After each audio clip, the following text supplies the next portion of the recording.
প্রতিমন্ত্রী বানান, কিন্তু আবহমান কাল থেকে হাজার বছর থেকে আহলুস সুন্নাহ ওয়াল জামাতের অনুসরণ করে দেশের মানুষ যে ইবাদত করে আসতেছে, এগুলা ভুল প্রমাণ করে যদি কোনো সিলেবাস আপনারা বাস্তবায়ন করতে চান, আগে বায়তুল মুকাররম পাস হবে, তারপরে সমাধান হবে ইনশাআল্লাহ। 100 জন আনবেন, এক রেজাউল করিম আপনার যথেষ্ট ইনশাআল্লাহ ঘোষণা দিচ্ছি। আমাদের নামাজকে জাল প্রমাণ করবে, আমাদের ইবাদতকে জাল প্রমাণ করবে, পৃথিবীতে এমন কোন পাপের বেটার জন্ম হয়নি। আজকে এখানে আসার পথে খবর পেয়েছি আমাদের দেশে একজন ধর্ম প্রতিমন্ত্রী হয়েছেন।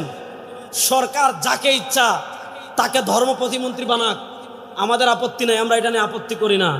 কিন্তু শুনেন, এই বাংলাদেশের ম্যাক্সিমাম মানুষ, সংখ্যাগরিষ্ঠ মানুষ আহলুস সুন্নাহ ওয়াল জামাতের অনুসারী। বলেন, এই বাংলাদেশের সংখ্যাগরিষ্ঠ মানুষ কি আহলুস সুন্নাহ ওয়াল জামাতের অনুসারী? আমরা স্পষ্ট ভাষায় বলি, আপনারা যেই ক্ষমতায় যান, ইতিহাসের নামে মুআবিয়া রাদিয়াল্লাহু তাআলার সমালোচনা পাঠ্যপুস্তকে আনবেন, যেই আঙ্গুল দিয়ে লিখবেন ওই আঙ্গুল ভাঙে ফেলাবো। ইতিহাসের নামে হযরত উসমান গনি রাদিয়াল্লাহু তাআলার সমালোচনা করবেন, সাহাবা ইকরামের সমালোচনা করবেন, ওই তামাশা বাংলাদেশে আর চলবে না। আপনারা ধর্মমন্ত্রী বানিয়েছেন, আমি ধর্মমন্ত্রী বানাচ্ছেন এটা নিয়ে সমালোচনা করছি, তাকে ধর্মমন্ত্রী বানান, সমস্যা নাই। কিন্তু যদি আমাদের ইসলামিক ফাউন্ডেশনের কোনো বইয়ে অথবা আমাদের দেশে আবহমান কাল থেকে হাজার বছর থেকে যে নামাজ চলে আসছে, যে ইবাদত চলে আসছে, যে দিন চলে আসছে, এগুলা যদি পরিবর্তন করার চেষ্টা করেন, মাননীয় প্রধানমন্ত্রী আপনার দৃষ্টি আকর্ষণ করছি, জাতীয় মসজিদে সবার আগে জাতীয়ভাবে বাহাস হবে ইনশাআল্লাহ। ওদিকে 100 জন থাকবেন, এক রেজাউল করিম আপনার যথেষ্ট ইনশাআল্লাহ। 100 জন আনবেন, এক রেজাউল করিম আপনার যথেষ্ট ইনশাআল্লাহ ঘোষণা দিচ্ছি। আমাদের নামাজকে জাল প্রমাণ করবে, আমাদের ইবাদতকে জাল প্রমাণ করবে, পৃথিবীতে এমন কোন পাপের বেটার জন্ম হয়নি।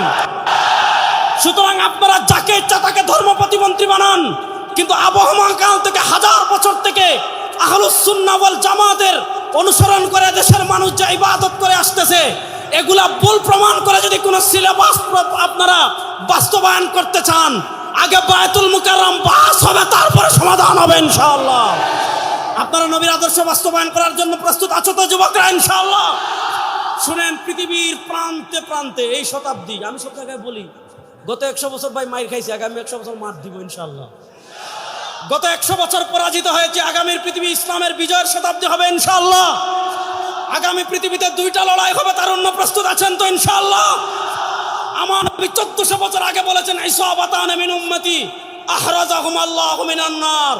প্রস্তুতি নেন ইনশাআল্লাহ, হিন্দুস্তানের হিন্দুবাদী আধিপত্যবাদী শক্তির বিরুদ্ধে লড়াই হবে ইনশাআল্লাহ।